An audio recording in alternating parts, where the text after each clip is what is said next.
오늘 풍랑 속의 평안이라는 제목으로 하나님 말씀 나누겠습니다. 풍랑 속의 평안입니다. 지난 열흘 정도 우리 명성교회가 참 많은 창립 기념주일 행사를 했습니다. 예배와 행사와 여러 가지 프로그램들이 있었습니다. 다시 한번 정말로 수고해 주신 모든 우리 장로님, 집사님, 권사님, 제가 지난 주일 저녁 예배 때 강사 목사님이 계셔서 우리끼리 축복하고 축하하는 시간이 좀 갖기가 어려웠었는데 죄송합니다. 그때 정말 우리 낮 예배 연출자들 참여하신 분들, 저녁 예배 연출자 또 참여하신 분들 얼마나 감사했는지 모릅니다. 저도 명성교회에 와서 안 바쁜 시간은 별로 없지만 아마 가장 바빴던 열흘이 아니었을까, 지금 돌아보니까 가장 바빴던 그런 시간이었던 것 같아서 마치고 나니까 이제 안도감이 좀 생깁니다. 끝났구나. 그래서 이제 어느 정도 마음에 좀 여유가 있습니다. 이런 걸 평안이라고 하죠. 네, 다 마치고 나니까 평안합니다. 우리가 막상 일이 많고 마음이 분주하고 또 우리 주변에 여러 가지 사건들이 있으면 마음의 평안을 찾기가 굉장히 어렵습니다. 그런데 여러분께서도 경험해 보셨겠지만 그런 가운데도 기도하면 다시 평안이 있고 말씀과 묵상 속에서 우리가 다시 중심을 잡고 흔들리는 배를 다시 가라앉히고 다시 평안을 찾는 그런 경우도 있는 것 같습니다. 왜 그럴까요? 왜 아무것도 없는 것이 평안이 아니라 많은 일들 가운데서도 주님을 만나면 다시 평안이 생길까요? 오늘 좀 그 말씀을 제 개인적인 간증이기도 하고 또 주님의 말씀이기도 하고 좀 그런 말씀을 나누고 싶습니다. 우리가 굉장히 잘 아는 이 본문에서 예수님은 제자들과 함께 갈릴리 호수를 건너가십니다. 여러분 아시다시피 복음서의 모든 배경은 예루살렘 입성 전까지 갈릴리입니다. 그래서 갈릴리 주변으로 다니셨고 예수님께서 때로는 건너편으로 반대편으로 건너가시기 위해서 가장 빠른 방법인 이 배를 타셨던 경우들이 있습니다.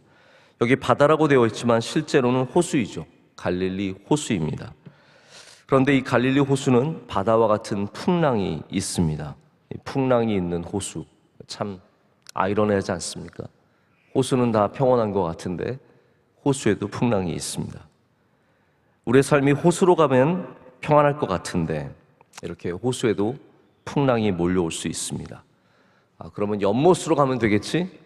아닙니다. 연못에도 풍랑이 있습니다. 냇가로 가면 되겠지? 냇가에도 풍랑이 있습니다. 어디를 가든지 우리 인생은, 우리의 삶에는 항상 풍랑이 있을 수밖에 없습니다. 우리가 축복받은 땅이다. 저도 미국에서 이렇게 살아도 보고 다녀보면 여긴 참 축복받은 땅이다. 그런 생각을 해봤어요. 미국의 고속도로 중간에는 이렇게 잔디밭이 있습니다. 저기만 농사를 져도 온 국민이 먹고 살겠다. 정말 축복받은 땅이고 모든 것이 비옥합니다. 그러나 꼭 그런 것만은 아닙니다. 지금도 서부에는 산불로 인해서 많은 사람들이 대피하고 또 큰 피해를 입고 있습니다. 남부에는 걸핏하면 토네이도라고 하는 거대한 바람이 일어나서 수많은 집들을 덮치고 삼켜버립니다. 뉴욕에는 토네이도가 안 오는데요. 한 10여 년 전에 한번 토네이도가 온 적이 있습니다. 제가 그 왔던 지역을 이렇게 공항을 가면서 봤더니 지나간 곳만 지붕이 없어요. 집들이 쫙 있는데 이 바람이 지나간 곳은 다 집이 없어졌습니다. 너덜너덜해지고 지붕이 다 사라졌습니다. 아무리 좋은 곳, 아무리 괜찮아 보여도 다 풍랑이 있습니다. 풍랑이 없는 인생, 풍랑을 피해서 우리가 살아갈 수는 없습니다. 중동 잘 살지만 찌는 듯한 더위로 너무나 어렵고 아프리카는 더더욱 말할 것도 없고 우리 인생에 풍랑이 없는 곳으로 갈 수는 없습니다. 어떤 호수든 어떠한 냇가든 어떠한 나라든 다 풍랑이 있습니다.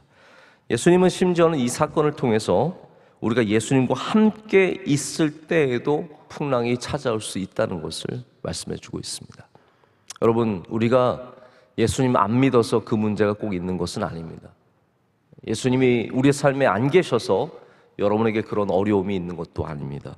예수님이 함께 계셔도 이 불안전한 세상 속에서 당연히 풍랑이 있을 수밖에 없습니다.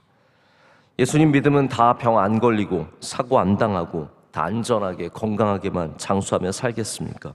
아닙니다.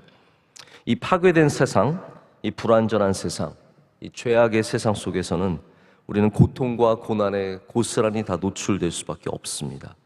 그런데 우리에게 있는 것은 예수 그리스도입니다. 예수님이 지금 우리와 함께 하시다는 것, 그리고 그분을 의지할 수 있다는 것, 그것이 오늘 우리에게 주시는 메시지입니다. 이 풍랑이 있는 바다에서 예수님은 지금 주무시고 계십니다. 피곤해서 주무실까요? 너무 고단해서 남들보다 더 피곤해서 주무실까요? 여러분, 제가 어저께 밤에 굉장히 피곤했습니다. 정말 주일까지 많은 일들을 하고 또 어제 제가 없는 줄 알았던 스케줄이 있어가지고 오후에 가서 생고생을 하고 집에 돌아와서 애들 삼겹살 구워주고 그리고 밤에 정말 피곤해서 누웠는데 잠이 금방 안 오는 거예요. 저는 금방 골아 떨어질 줄 알았는데 너무 정신이 말짱해서 새벽까지 이렇게 잠깐 잠을 이루지 못하고 기도했다가 다시 잠들려고 했다가 또 기도했다가 그랬습니다. 여러분, 우리가 꼭 피곤하면 잠이 잘 오는 건 아닙니다. 평안해야 잠이 옵니다. 평안해야 잠이 옵니다. 예수님은 아무리 풍랑이 일어도 평안하셨습니다. 예수님은 평안의 근본이시기 때문에, 근원이시기 때문에 어떠한 것도 예수님의 평안을 침범할 수가 없습니다. 공격할 수가 없습니다. 그래서 거센 풍랑이 예수님께 몰려왔지만 예수님은 그 평안을 그대로 소유하고 계셨습니다. 자, 우리의 평안은 어떻습니까? 우리의 평안은 굉장히 상대적입니다. 이 제자들은 아마 여기 오기 전까지는 평안했을 겁니다. 그런데 그 선이 이제 무너졌어요.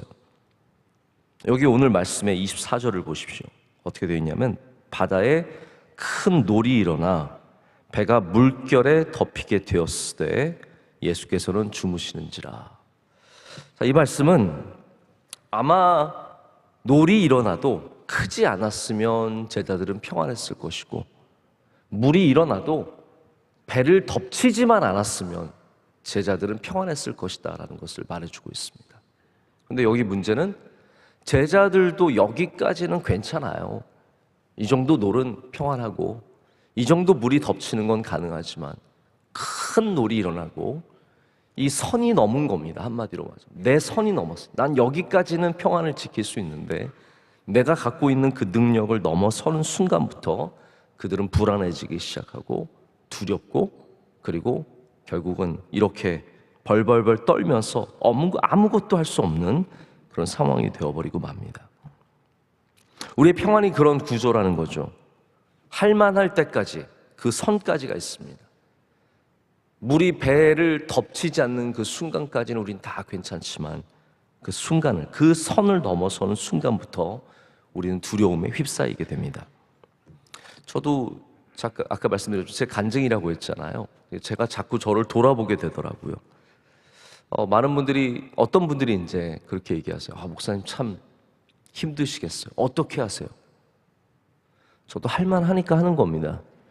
네. 할만하니까 하는 거예요. 제가 막 못하는데 죽겠는데 그래서 그래도 하는 게 아닙니다. 하니까 다 하나님의 은혜 주시고. 여러분, 오부 예배 설교라는 게 사실은 그렇게 쉬운 건 아닙니다. 저녁 예배까지 한다는 것도 결국 쉬운 건 아닙니다. 그런데 제가 사실 어떻게 보면 할만하니까 하는 거죠. 제 선 아래에 있는 거죠. 어떻게 보면 여기까지는 제가 감당할 수가 있는 건데 문제는 뭐냐 하면 저도 이 선을 넘게 되면 흔들리고 불안하고 걱정되고 또 불평이 나오고 마음이 왔다 갔다 한다는 것을 느낍니다. 어쩌면 풍랑이 있지만 오부 예배까지는 뭐 물결에 덮이는 정도는 아닌 거죠. 저녁 예배까지도 덮이진 않는데 여기서 몇 개가 더 있고 이런 일 저런 일이 터지면 이게 덮이게 되고, 그때부터는 내가 내 힘으로는 평안을 절대로 얻을 수 없는 겁니다. 아마 여러분의 삶에 지금 여러분이 적당히 살아갈 수 있는 이유는 다 어느 정도 컨트롤할 수 있는 그 선 아래까지 왔기 때문일지도 모르겠습니다. 그 선 위로 물결이 들어오기 시작하면 우리는 똑같이 떨리게 됩니다. 우리가 그 선을 높이면 내가 뭐 예배 5개 정도는 더 할 수 있어. 선을 더 높이면 우리가 그러면 더 평안할 수 있을까요? 아닙니다. 우리가 아무리 선을 높여도 세상의 풍랑은 그것보다 더 커질 수 있습니다. 그래서 우리가 선을 높이는 것도 중요한 훈련이고 노력입니다. 그러나 더욱더 중요한 것은, 그러니까 내가 100kg를 들면 문제를 해결할 수 있고 200kg를 들면 문제를 해결할 수 있을 것 같지만 그렇지 않다라는 거예요. 300kg를 들어도 결국은 해결하지 못하는 무거운 문제들이 있을 수밖에 없습니다. 그럼 그게 문제가 아닙니다. 선을 높이는 훈련도 해야 되지만 결국은 우리는 주님을 꼭 붙잡아야 합니다. 결국은 주님을 의지해야 합니다. 오늘도 제가 들어오면서 그 생각을 해봤어요. 지난 토요일 날 우리 임직식 권사님들, 안수 집사님들, 제가 지금까지 권사님 실수 한 번도 안 했습니다. 이번에 임직 받으신 분은 가서 제가 권사님 그랬어요. 깜짝 놀라시더라고요. 저 권사예요? 이러시면서 놀라시는데 아직까지 실수를 안 했습니다. 집사님들이 편합니다. 우리가 안수 집사님 이렇게 부르진 않잖아요. 그래서 참 편한데 제가 그 생각을 해봤어요. 오늘 새벽 예배에 몇 명 나왔을까? 이게 삶이 되라고 훈련을 시켰는데 그럼 사람은 잔인합니다. 인정사정 안 봐줍니다. 훈련 끝나는 순간 새벽 예배도 끝나는 분이 있으세요. 양심 있으면 일주일은 더 나올 것 같은데 그렇지 않습니다. 냉정하게 딱 자른, 나 훈련 끝났으니까 자유야! 그대로 딱 끊어버려요. 얼마나 냉정한지 모릅니다. 집에서는 예배를 들으실지 모르겠는데 여러분, 우리가 훈련을 더 잘 받으면 더 평안하고 내 선이 더 높아지면 더 평안할까요? 아닙니다. 우리에게는 주님이 계셔야 합니다. 여러분, 평안을 아무 일 없는 것, 파도가 잔잔한 상태를 우리가 평안이라고 말합니다. 제가 그래서 오늘 평안하다고 말씀드렸잖아요. 잔잔합니다. 잔잔하지도 않더라고요. 여성교회 원래 또 있으니까 조금 왔다 갔다 합니다. 문자적으로 평안을 말하자면 걱정이나 탈이 없음이라고 말합니다. 걱정이나 탈이 없음. 여러분, 왜 평안하십니까? 혹시 없어서, 문제가 없어서, 큰일이 없어서 평안하십니까? 걱정이 없을 때, 나쁜 일이 없을 때, 일이 많지 않을 때, 나를 기분 나쁘게 하는 사람이 없을 때, 여러분, 이게 우리가 보통 생각하는 평안입니다. 부재의 평안, 없음의 평안. 없을수록 우리는 더 평안하죠. 그런데 여러분, 성경적인 평안은 부재의 평안, 없음의 평안이 아닙니다. 걱정이나 병이나 근심이 없는 그런 것이 아니라 성경적인 평안은 하나님의 평안을 소유하는 것입니다. 자, 차이가 있습니다. 없음의 평안이 있고 소유의 평안이 있습니다. 그래서 예수님께서 내가 평안을 너에게 준다라고 말씀하시는 거예요. 그거는 걱정이 없을 것이다 라고 말씀하시는 게 아닙니다. 근심이 다 사라질 것이다 라가 아니라 내가 평안을, 나에게 있는 이 평안의 근원을 너에게 준다라고 말씀하시는 거예요. 여러분, 평안을 받으십시오. 그것이 우리가 해야 할 일입니다. 요한복음 14장 27절에 평안을 너에게 끼치노니 곧 나의 평안을 너에게 주노라. 내가 너에게 주는 것은 세상이 주는 것과 같지 아니하리라. 너희는 마음에 근심하지도 말고 두려워하지도 말라. 아멘. 자, 근심과 두려움이 없는 것이 평안이 아니라 주님의 평안을 소유하는 것이 평안입니다. 그래서 우리가 주님의 평안을 소유하게 되면 바로 부재의 은혜를 누리게 되죠. 두려움과 근심이 사라지게 된다는 것입니다. 오늘 제자들이 주여 구원하소서 우리가 죽겠나이다 라고 외치고 있습니다. 그때서야 자기들의 선을 넘어서야 이제 제자들은 예수님께서 그들과 함께하고 계시다는 것을 깨닫게 되었습니다. 우리는 한참 지나고 나서야 주님 찾아야지, 주님이 계셨지라는 생각을 가질 때가 있습니다. 여러분, 평안이 무엇이겠습니까? 주님께서 우리와 함께 하신다는 사실 그 자체가 평안입니다. 문제가 없는 것이 아니라고요. 풍랑이 없는 것이 아니라 예수님께서 우리와 함께 하시는 것이 평안입니다. 여러분, 평안하신 줄로 믿습니다. 그 평안의 능력을 잃지 마십시오. 세상은 자꾸 우리의 평안을 빼앗아 가려고 합니다. 풍랑을 일으켜서 우리로 두려워하게 하고 근심하게 하고 걱정하게 하고, 그래서 결국은 우리의 마음에 모든 걱정과 근심으로 뒤덮이게 해서 주님이 안 보이게 하려는 것이 세상입니다. 여러분, 우리는 믿음의 눈을 떠서 주님이 우리 옆에 계심을 봐야 합니다. 주님이 우리와 함께하고 계심을 봐야 합니다. 말씀을 맺겠습니다. 오늘 우리는 지난 창립 기념주일의 여운을 아직도 느끼고 있습니다. 저는 계속 그 여운이 남아 있습니다. 새벽에 강사 목사님들이 하신 말씀도 남아 있고, 저녁에 이영훈 목사님께서 전해주신 말씀도 남아 있고, 우리 아름다운 찬양도 많은 특순들도 여운들이 그대로 남아 있습니다. 우리 준비위원들과 낮예배, 저녁예배 수고해 주신 모든 분들께 감사할 여유가 없었지만 참 여러분 덕분에 많은 분들이 수고해 주셔서 좋은 예배가 가능했었습니다. 또한 하나님께서 홀로 영광을 받으신 줄로 믿습니다. 바라기는 이제 이게 모든 게 끝나서 평안을 얻는 것이 아니라 그러면 이제 얼마 안 가면 또 안 평안한 거예요. 산상성이 곧 다가오잖아요. 네, 그러면 또 안 평안해지는 거죠. 이렇게 아주 가장 기본적인 루티널한 예배들만 있을 때 평안한 건데 아니라는 거죠, 여러분. 제가 사실은 우리 교육자들이랑 좀 그런 얘기를 했어요. 산상송회뿐만 아니라 9월 특세까지는 우리 특별한 행사를 아무것도 하지 마라.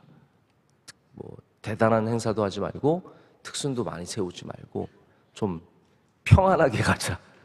우리 남선교 여선교회가 고생을 많이 했습니다. 참 수고를 많이 하셨습니다. 찬양대도 뭐 계속 연합성가대 서고 참 수고를 많이 하셨습니다. 제가 평안 드릴게요. 네. 그런데 그건 진짜 평안이 아닙니다. 그건 몸이 좀 편안한 거고 행사가 적게 있는 것 뿐이에요. 진짜 평안은 무엇입니까? 예수 그리스도를 소유하는 것, 우리 안에 주님께서 계신 것. 오늘 어떠한 상황을 만나든지 여러분 안에 그 평안이 함께 하시기를 축복합니다. 기도하시겠습니다. 하나님 아버지, 감사합니다. 풍랑이 있는 곳에서도 주님께서 우리와 함께 하시니 감사합니다. 어려움과 수많은 환난이 있는 곳에서도 주님께서 우리 배에 계시니 감사합니다. 다시 우리의 눈을 들어서 풍랑을 보기 전에 주님을 발견하게 하여 주시옵소서. 그래서 하나님, 우리의 능력으로 얻는 평안이 아니라 우리 주님을 깨움으로, 주님과 함께함으로 얻는 평안을 갖게 하여 주시옵소서. 지난 열흘 동안 우리 창립 42주년 수많은 행사로 우리 교우들이 헌신하고 수고했고 애썼습니다. 하나님께서 다 기억하여 주시옵고 만복을 내려 주시옵소서. 주님의 나라의 선교에, 하나님의 기뻐하시는 교회에 헌신하는 주의 사랑하는 종들이 하나님께서 주시는 건강의 복과 물질의 복과 가정의 복을 누릴 줄로 믿습니다. 우리 남선교회와 여선교회를 기억하여 주시옵고 또 우리 찬양대의 수고를 기억하여 주시오며 우리 교회의 수많은 부서들, 또 권사회와 또 식당부와 여러 부서들, 수고한 부서들 주님께서 다 일일이 기억하여 주심의 은혜를 얻게 될 줄로 믿습니다. 이제 또 우리의 삶으로 돌아와서 많은 일들을 감당할 때 하나님 믿음으로 감당하게 하여 주시옵고, 이 쉼의 시간에도 하나님 우리 오직 믿음으로 깨어있는 주의 종들이 되게 하여 주시옵소서. 임직자들 하나님 다시 훈련의 모습들을 버리지 않게 하여 주시옵고, 영원토록 주님께 훈련받는 주의 종들이 되게 하셔서 이 교회의 기둥 같은 주님의 일꾼들로 세워주실 줄로 믿습니다. 하나님 우리 모든 선교지와 선교사님들과 함께하여 주시옵고, 사랑하는 원로 목사님 오늘도 먼 곳에 가셔서 많은 일들을 감당하실 때 항상 주님께서 신원을 강건하게 붙잡아 주시옵소서. 오늘 기도하신 집사님 있습니다. 그 기도를 흠양하여 주시옵고, 하나님께서 우리 집사님과 가정에 갑절의 은혜를 내려 주시옵소서. 오늘도 평안히 우리와 함께하는 날이 될 줄로 믿습니다. 어디에 가든지 주님 우리와 동행하여 주시옵소서. 주님께 모든 것을 감사드리며 예수 그리스도의 이름으로 기도드립니다.